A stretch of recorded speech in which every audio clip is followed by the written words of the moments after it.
नमस्कार दोस्तों, logics point पर आपका फिर से एक बार स्वागत है। यह मेंसुरेशन का पार्ट 2 है। इससे पहले मैं पार्ट 1 अपलोड कर चुका हूं, जिसमें समबाहु त्रिभुज मतलब कि इक्विलेटरल ट्रायंगल के बारे में मैंने बताया है। अगर आप ये वीडियो देखना चाहते हैं तो इसका लिंक मैंने डिस्क्रिप्शन में दे रखा है, वहाँ से भी आप डायरेक्ट इस वीडियो को देख सकते हैं। तो बात करते हैं दोस्तों इस वीडियो की। इस वीडियो में मैं आपको स्क्वायर कराऊंगा। इस वीडियो को पूरा देखिए। इसके लास्ट में मैं कुछ आपको सवाल कराऊंगा जो कि आप इस वीडियो को देखने के बाद आसानी से कर पाएंगे। तो चलिए शुरू करते हैं। तो पहले मैं आपको बताऊंगा स्क्वायर होता क्या है। देखिए, स्क्वायर की चारों भुजाएं बराबर होती हैं। अगर एक भुजा ए है तो चारों ही ए होंगी, और प्रत्येक कोण इसका, प्रत्येक एंगल 90 डिग्री होता है, और इसका विकर्ण भी 90 डिग्री पर काटता है। और ये पॉइंट होता है जो कि इसके विकर्ण को, डायगोनल को दो बराबर हिस्सों में बांटता है। यह भी दो बराबर हिस्सों में बटा हुआ है।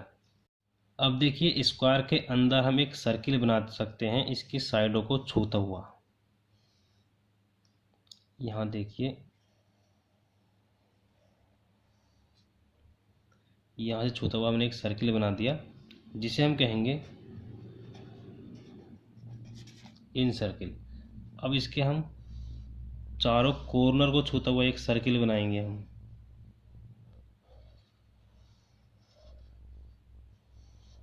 ये जिसे कहेंगे हम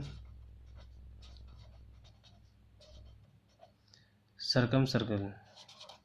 ये अब देखिए, जो इसका व्यास होता है, ये व्यास हो गया, ये इसकी भुजा हो गई, तो ये दोनों आपस में बराबर होंगे। अगर ये ए है तो ये भी ए होगा। अब देखिए, ये वृत्त है, सर्किल है, इसकी जो रेडियस होगी वो क्या होगी, a/2, इसकी आधी। तो इसे हम स्मॉल आर मानेंगे। अब आते हैं हम इसमें। अब इसकी जो डायगोनल होगा वही इस वृत्त का व्यास होगा। अब देखिए, डायगोनल होगा क्या। अगर ये ए है, ये भी ए है, तो आप पाइथागोरस प्रमेय से निकाल सकते हैं। ये होता है a√2। अब देखिए, अब इसकी रेडियस क्या होगी, कैपिटल आर क्या होगी,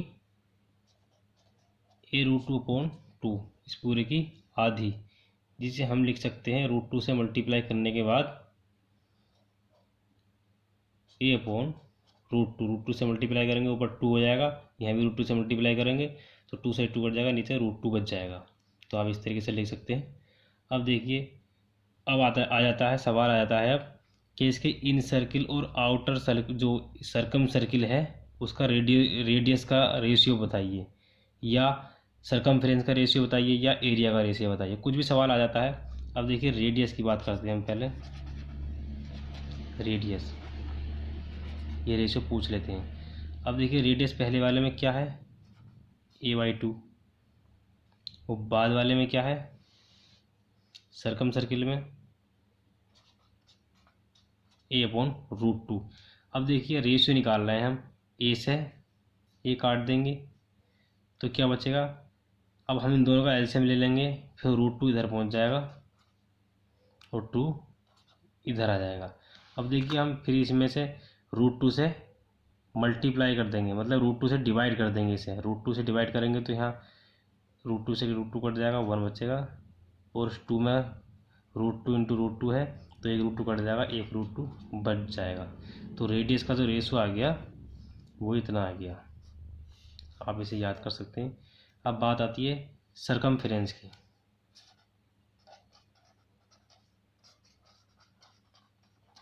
मतलब कि परिधि की। इसे कहते हैं हम रेडियस को त्रिज्या हिंदी में। अब देखिए, सरकमफ्रेंस का फॉर्मूला क्या होता है, 2πr, 2πr, 2π से 2π कट जाएगा, तो जो small R ratio capital R का होगा वही रेशियो सरकमफ्रेंस का होता है। अब बात आती है एरिया की। अब देखिए, एरिया इनका स्क्वायर कर देते हैं, वही एरिया का रेशियो आ जाता है। एरिया का फॉर्मूला होता है pi R square, pi capital R square, pi से पाई कट जाएगा तो जो रेशियो उसका था हम इसका भी वही हो जाएगा।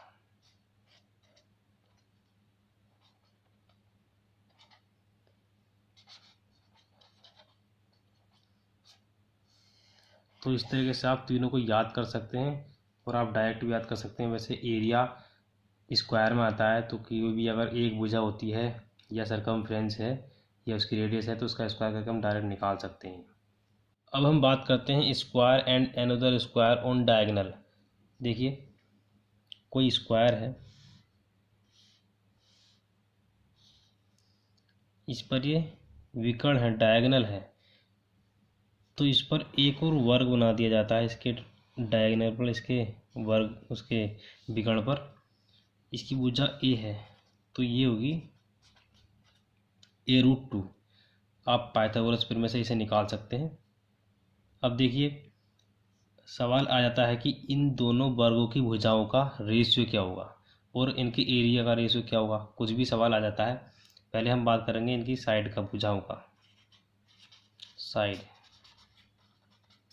भुजा का रेशियो क्या होगा। देखिए इसकी भुजा ये है और इस वाले वर्ग की भुजा ये है, ये तो ये a√2 होगा तो ये भी तो a√2 होगा क्योंकि एक वर्ग है। तो इनका रेशियो क्या हो गया, इसे हम काट सकते हैं तो 1:√2 इसकी भुजा का रेशियो आ गया। अब बात आती है एरिया की, क्षेत्रफल की। क्षेत्रफल सीधे इसका स्क्वायर हो जाता है, भुजा स्क्वायर होता है ये 2, तो इसका ये क्षेत्रफल का रेशियो आ गया। एक सवाल ये है, सवाल पूछ लेते हैं कि समकोण त्रिभुज में बने बड़े से बड़े वर्ग का क्षेत्रफल क्या होगा। ये बने बड़े से बड़े वर्ग की भुजा क्या होगी ये भी पूछ लेते हैं। अब देखिए समकोण त्रिभुज है, कोई चित्र बना लेते हैं। ये समकोण त्रिभुज है तो इसके अंदर बना बड़े सा बड़ा वर्ग यही तो होगा यहाँ पर, तो इसकी भुजा निकालनी है। इसकी भुजा से ही हम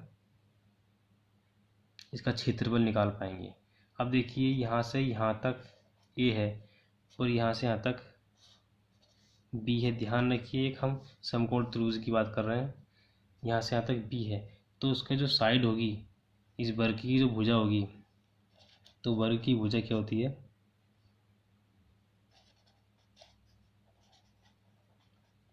वर्ग की भुजा होती है,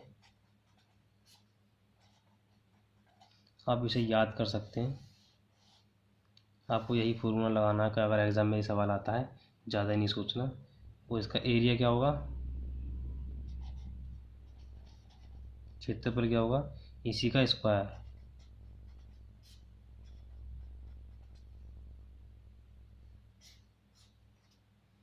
ये इसका एरिया होगा।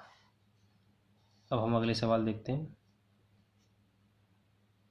दोस्तों सवाल है, एक वर्ग जिसका क्षेत्रफल 1225 सेंटीमीटर है के अंतर्वृत्त तथा परिवृत्त के क्षेत्रफलों का अनुपात ज्ञात करना। देखिए इसका आंसर होगा, आप पहले इसे करने की कोशिश करिए खुद ही और आप बताइए आप आंसर क्या होगा इसका। देखिए इसका आंसर होगा 1:2। अब वो कैसे होगा, देखिए मैंने आपको बताया था, वर्ग है कोई, इसका इन सर्किल मतलब कि अंतःवृत्त और सरकम सर्किल मतलब कि परिवृत्त। तो इन सर्किल की जो रेडियस होगी वो यही तो होगी, ये भुजा की आधी, और जो सरकम सर्किल परिवृत्त जो होगा उसकी रेडियस यही तो होगी, इस विकर्ण की आधी। देखिए इसकी भुजा की आधी तो होगी छोटे वाले सर्किल की रेडियस, और इसकी विकर्ण डायगोनल की आधी हो गई बड़े वाले वृत्त की रेडियस। अब देखिए इन दोनों का रेडियस का जो रेशियो था वो क्या था, 1:√2।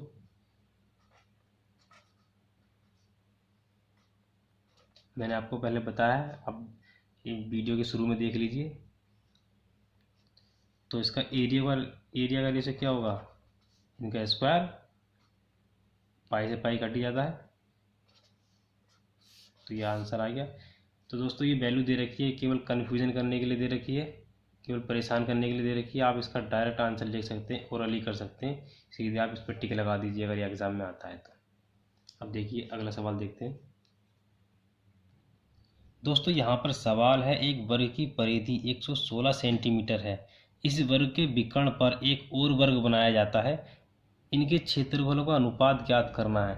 अब देखिए इसका आंसर क्या होगा, आप करके देखिए इस क्वेश्चन को, फिर हमें बताइए। अब देखिए इसका आंसर होगा 1:2, क्योंकि मैंने आपको पहले बता रखा है। आप किसी भी तरीके से याद करिए, लेकिन इसे याद कर लीजिए, 1:2 होता है। आप करके मत देखिए। 116 सेंटीमीटर केवल कन्फ्यूजन करने के लिए दे रखा है। अब देखिए कोई वर्ग है, इसका विकर्ण है ये, तो इस पर हम एक और वर्ग बना देते हैं। मैंने आपको बताया था अगर ये ए है तो ये A√2 होगा, ठीक है। तो इसका रेशियो क्या हो जाएगा, इसकी भुजाओं का साइड का रेशियो क्या हो जाएगा, A√2, ऐसे ये कट जाएगा 1:√2। अब पूछा है इसके एरिया का, क्षेत्रफल का अनुपात पूछा है, तो क्षेत्रफल के अनुपात में हम इसका स्क्वायर कर देते हैं, नहीं कर देते 2, तो ये हमारा आंसर हो जाएगा। तो आप बिना करे, आपको करने की ज़रूरत नहीं पड़े, इसलिए आप ये याद कर लीजिए। काफ़ी आसान है, ज़्यादा हार्ड नहीं है याद करना। दोस्तों अगर आप मैथ की शॉर्ट ट्रिक की वीडियो देखना चाहते हैं तो उनके लिंक डिस्क्रिप्शन में दे रखे हैं, वहाँ से भी आप डायरेक्ट देख सकते हैं। तो दोस्तों उम्मीद है आपको ये वीडियो पसंद आई होगी। दोस्तों अगर आपको ये वीडियो पसंद आई हो तो इस वीडियो को लाइक और शेयर करना ना भूलें। अगर आपने अभी तक हमारा चैनल सब्सक्राइब नहीं किया है तो हमारे चैनल सब्सक्राइब कर दीजिए। सब्सक्राइब करने से नेक्स्ट वीडियो की नोटिफिकेशन आपको प्राप्त हो जाएगी। थैंक यू दोस्तों।